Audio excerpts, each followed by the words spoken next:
वो एक तरीके से कह सकते हैं काला अध्याय है झारखंड का, और इससे झारखंड को उबारने की जरूरत है। 25-26 साल हो गए, अब और कितना इंतजार। झारखंड के अंदर पेपर लीक और सीटों को बेचना ये एक कोई गलती नहीं है, ये बार बार दोहराया जाने वाला अपराध है। झारखंड का दूसरा नाम आंदोलन है और झारखंड बना ही आंदोलन के कारण। और आज देखिए आंदोलन यहाँ के छात्र कर रहे हैं, लगातार 12 दिनों से यहाँ पर आंदोलन जो है जारी है। और देखिए लगभग बारिश भी हो रही है, तमाम छात्र हैं और लगभग करीब रात के 1 बज रहे हैं। और हमारे साथ संजय मेहता जी जुड़े हुए हैं। दादा जोहार है आपको। जोहार आपके तमाम दर्शकों को, N24 के तमाम दर्शकों को मेरा झारखंडी जोहार है, प्रणाम। क्या देख पा रहे हैं अभी 12 दिन का ये जो छात्र आंदोलन है चल रहा है, क्या देख पा रहे हैं? कुछ निष्कर्ष निकल के आ रहा है? दर्द, पीड़ा, वेदना, पेन, बेबसी, गुर्बत, यही देख पा रहा हूँ। निष्कर्ष तो फिलहाल अब तक कुछ नहीं निकला है।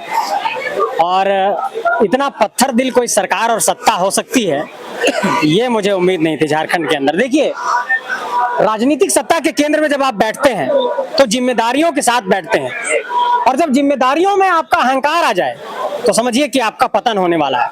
सीएम साहब का दिल तब बड़ा होता जब वो खुद आ जाते यहीं पर। और मैं तो कहूंगा सीएम साहब आप आइए, अपनी माता जी को भी लेकर के आइए, अपनी पत्नी जी को भी लेकर के आइए, और एक परिवार की तरह हम बच्चों से बात करिए, हमारे नौजवान छात्रों से बात करिए। हम कोई बाहर के लोग नहीं हैं, इसी जंगल झाड़ झारखंड के लोग हैं, इसी गांव गिराव के बच्चे हैं जो गुर्बत के साए में पल बढ़ करके परीक्षा का एक फॉर्म भर के एक अदद नौकरी का सपना देखते हैं, जो 10 बाय 10 के कमरा में खिचड़ी बनाते हुए ये सपना देखता है कि वीडियो और सीओ बनेंगे, जो पिता को हल जोतते हुए ये सपना देखता है कि पिताजी धान उपजा करके रांची भेजेंगे तो कमरा में हम रेंट देंगे, ट्यूशन का पैसा देंगे तो हम सीओ बनेंगे, डीएसपी बनेंगे, हम असिस्टेंट सेक्शन ऑफिसर बनेंगे, जेएसएससी की परीक्षा पास करेंगे। हमारी बेटियां ये सपना देखती हैं। लेकिन आज आपने क्या कर दिया झारखंड के हालात को।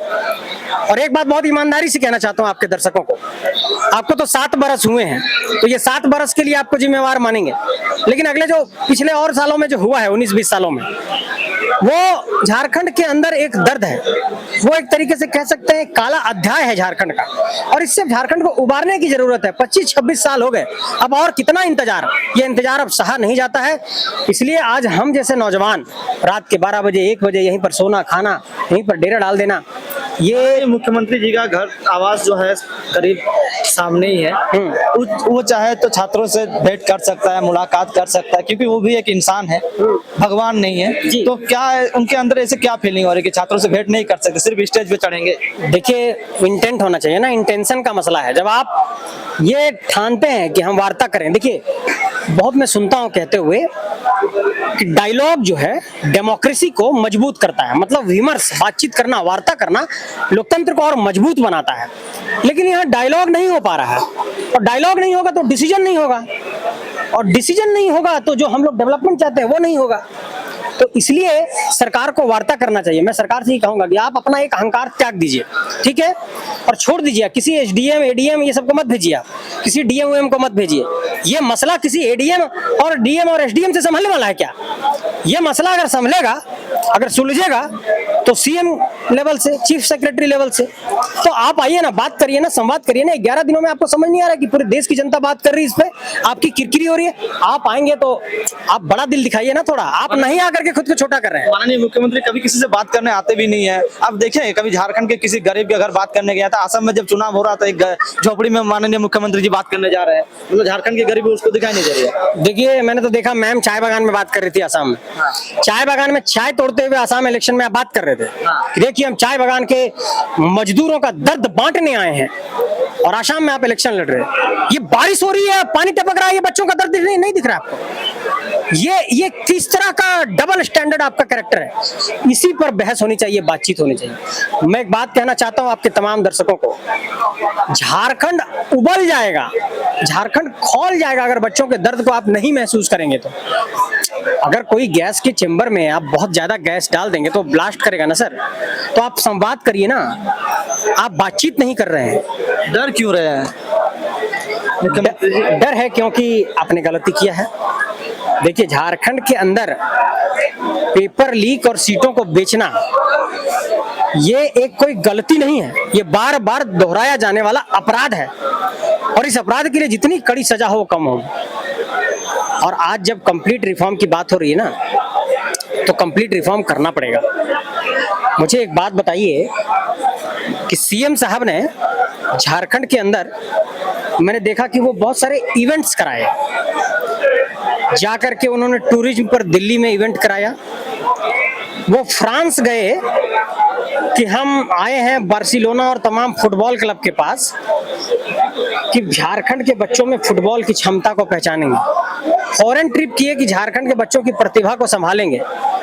झारखंड की बच्चों की चिंता का दिखावा करने के लिए आप दुबई और कहां जा रहे हैं, विदेश जा रहे हैं, लंदन जा रहे हैं, अमेरिका जा रहे हैं, फ्रांस जा रहे हैं, पेरिस जा रहे हैं। जयपाल सिंह मुंडा में आपको नहीं दिखाई पड़ रहा है स्टेडियम में कि बच्चे यहाँ पर रो रहे हैं और यहाँ पर परेशान हैं और पानी गिर रहा है उनके बॉडी पर। इस चीज को समझने की जरूरत है। कल 4 अगस्त भी था और माननीय हमारे दिसम गुरु जी का पुण्यतिथि भी था और माननीय हमारे हेमंत सोरेन जी नेमरा भी गए हुए थे और नेमरा में उनका एक वाक्य आता है, एक वचन देते हैं कि झारखंड के छात्रों का दर्द देख के हमको बहुत पीड़ा हो रही है। दिसोम गुरु की आत्मा नेमरा में बसती है और मैं गया था नेमरा पिछले बार जब उनका देहांत हुआ था।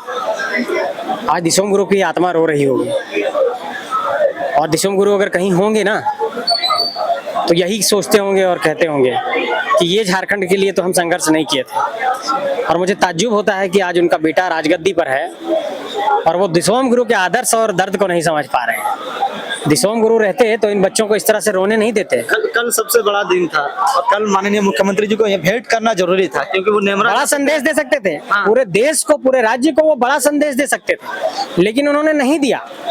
देखिए, झुकने से कोई छोटा नहीं हो जाता है सर। तूफान में ना जो बड़े पौधे होते हैं ना वो उखड़ जाते हैं, बड़े पेड़, और जो पौधे होते हैं वो झुक करके बचा लेता है खुद। तो हेमंत सोरेन जी को थोड़ा बड़ा दिल दिखाते हुए बच्चों के पास आना चाहिए बात करने के लिए। बच्चे आपसे कुछ मिसबिहेव थोड़ी करेंगे, आप बड़े भाई की तरह आइए ना, बात करेंगे हम लोग। संवाद करने से समस्या का समाधान होता है। और मैं आपके दर्शकों को कहना चाहता हूँ कि झारखंड में पेपर लीक क्यों हो रहा है इसको समझने की जरूरत है। अभी नीट की परीक्षा हुई थी। नीट की परीक्षा कौन कराता है? NTA, national testing agency. लेकिन नीट में सीटों पर जो एडमिशन होगा उसका निर्णय कौन करता है? Ministry of health and family welfare. ठीक है, मतलब परीक्षा कराने की जिम्मेवारी किसी और की है और एकेडमिक जिम्मेवारी किसी और की है। उसी तरीके से आप देखिए कि जेई का देखिए या फिर यूजीसी नेट का परीक्षा लिखते हैं, आपको जेआरएफ मिलता है, आप पीएचडी करते हैं। सो एकेडमिक काम यूनिवर्सिटीज का है, एग्जाम लेने का काम एनटीए का है। ठीक है, तो झारखंड के अंदर क्या हो रहा है कि हमारी अपनी कोई एजेंसी नहीं है जो सरकार की निगरानी में काम करता है। हमारी एजेंसी हमको परीक्षा कराना रहता है तो हर बार ठेकेदार लाते हैं, अरे भाई मेरा परीक्षा करा दो, तुम ही क्वेश्चन प्रिंट करो, तुम ही क्वेश्चन बांटो, तुम ही पेपर चेक करो, तुम ही ओएमआर को चेक करो, तुम ही रिजल्ट जारी करो। तो एक प्राइवेट कंपनी को देंगे जिम्मा, तो ये अभय तिवारी टाइप का गुंडा लोग नहीं पैदा होगा, ये अभय तिवारी टाइप का आदमी लोग नहीं आएगा सामने, तो कौन सामने आएगा? तो इसलिए सरकार को अपनी एक एजेंसी डेवलप करने की जरूरत है और जो चीफ सेक्रेटरी और सीएम की निगरानी में काम करे और सभी परीक्षाओं को वो कराए। आयोग की काम सिर्फ अपनी वैधानिकता तक रहे, परीक्षा को कराने के लिए नोटिफिकेशन निकालने तक, रिजल्ट को जारी करने तक। लेकिन ये क्या कर रहे हैं? ये ठेकेदार चुन रहे हैं, टेंडर निकाल रहे हैं। भाई जेपीएससी का काम टेंडर निकालना थोड़ी है, जेपीएससी का काम परीक्षा कराना है। तो इस चीज को यूपीएससी को फॉलो करिए ना। यूपीएससी एक कैलेंडर जारी करता है और एक कैलेंडर पर तमाम परीक्षाएं होती है, समय पर सब कुछ होता है। विशेष क्या नियम होना चाहिए इस तरह के रोकथाम के लिए? विशेष क्या? मैं ये चाहता हूं कि झारखंड के अंदर एक रैंडम ऑडिट हो। ऑडिट करने के लिए एक office of exam integrity develop किया जाए और परीक्षा कराने के लिए एक जेटीए डेवलप किया जाए, झारखंड टेस्टिंग एजेंसी करके, और ऑडिट हो परीक्षाओं का। 25 सालों में जो गड़बड़ियां होंगी सो, और भविष्य में जो भी परीक्षाएं होंगी उसका ऑडिट किया जाए, रैंडम ऑडिट। जैसे मान लिया जाए कि एक कोई परीक्षा हुई, जेएसएससी सीजीएल की मान लिया एक परीक्षा हुई, राज्य के तमाम जगहों पर सेंटर हुआ। आप क्या करिए कि हजारीबाग के किसी सेंटर से एक सैंपल उठाइए और रैंडम ऑडिट करिए कि कुछ गलती तो नहीं, एक साथ लाइन से तो बच्चा नहीं पास किया। जैसे अभी राधा गोविंद यूनिवर्सिटी का सर्टिफिकेट पकड़ा गया ना कि बच्चे लाइन से पास किए हैं, लेडी सुपरवाइजर में, एक ही यूनिवर्सिटी से एक ही सब्जेक्ट में एक समान नंबर और एक ही नियुक्ति में बच्चों का सिलेक्शन हो गया है। इसका मतलब कुछ गड़बड़ है। तो ये बात कब आई? जब सीआईडी जांच कर रही तब ये प्रकाश में आई। अगर सीआईडी जांच नहीं करती, इतना हल्ला नहीं होता, तो ये प्रकाश में नहीं आती। तो इस तरह से बहुत सारी गड़बड़ियां हैं। सो रैंडम ऑडिट की जरूरत है झारखंड के अंदर, ये रैंडम ऑडिट नहीं हो पा रहा है। सुदेश महतो के भाई का भी कुछ ऐसा, अगर ऐसा कोई कुछ भी कहीं पर गलती हुई, मैंने कहा कल भी, किसी को भी नहीं बख्शा जाना चाहिए और निष्पक्ष जांच किया जाना चाहिए।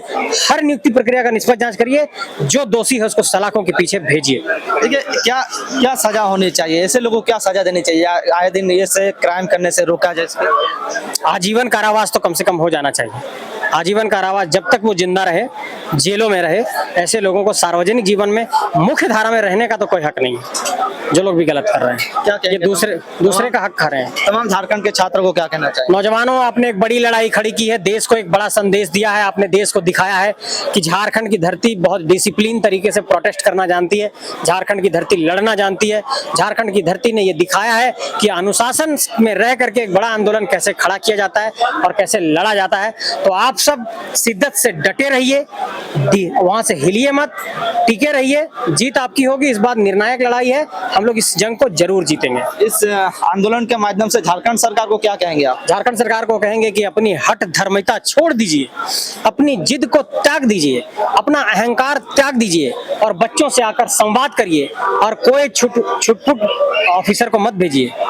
ये एसडीएम टाइप का आदमी को यहाँ मत भेजिए आप, एडीएम ओडीएम टाइप के आदमी। यहाँ पर बहुत सारे ऐसे भी छात्र हैं जो घर से 1000 रुपया भी अपने पैकेट से ला नहीं पाए, फिर भी इस आंदोलन का भागीदारी बने हैं। ये उनका हौसला है, उनके हौसले को सलाम है, सल्यूट है। वैसे मेरे भाई को, उनको मैं नमन करता हूँ कि आपने एक जज्बा और जोश दिखाया है और झारखंड की इस लड़ाई को ताकत दी है। उनको बहुत प्रणाम है, मेरा जोहार है। बाकी आप लोग क्या कहेंगे जरूर बताएं। जोहार।